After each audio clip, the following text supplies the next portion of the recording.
एक बार गांव का एक बूढ़ा, जिसे सब चतुर बूढ़ा के नाम से जानते थे, अपने अनोखे अंदाज और गहरी समझ के लिए प्रसिद्ध था। उसका दिमाग ऐसा चलता था कि कोई भी मुश्किल हो, वो पल भर में उसका हल निकाल देता था। गांव के लोग उसकी सलाह के बिना कोई भी बड़ा फैसला नहीं लेते थे। उसकी पुरानी किताबों और कागजातों में हमेशा कुछ न कुछ ऐसा मिलता था जो आज की समस्याओं को सुलझाने में मदद करता। एक दिन गांव में कुछ अनजान लोग आए।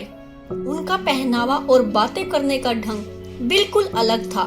उन्होंने गांव वालों को बताया कि गांव के पास ही कहीं एक बहुत बड़ा खजाना छिपा हुआ है और वो उसे ढूंढने में मदद कर सकते हैं। बदले में उन्हें थोड़ा बहुत पैसा चाहिए जिससे वो खुदाई कर सकें। गांव के कुछ लोग उनकी बातों में आ गए और उत्साहित होकर पैसे इकट्ठे करने लगे।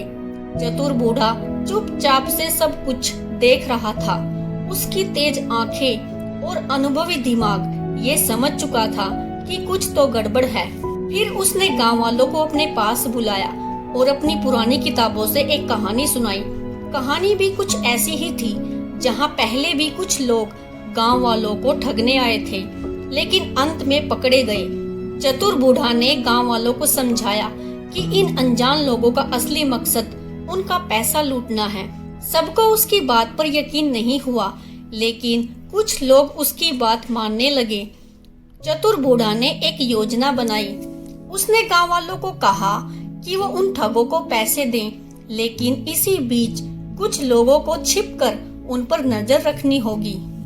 और जैसे ही ठगों ने पैसे इकट्ठे किए और जाने की कोशिश की, चतुर बूढ़ा के इशारे पर गांव के कुछ लोग उनके पीछे लग गए और उन्होंने उन ठगों को रंगे हाथों पकड़ लिया और ठगों को पुलिस के हवाले कर दिया गया। फिर गांव वालों ने राहत की सांस ली। चतुर बूढ़ा फिर से अपनी पुरानी किताबों में डूब गया, लेकिन अब गांव के लोग उसकी समझदारी और चतुराई की और भी ज्यादा इज्जत करने लगे।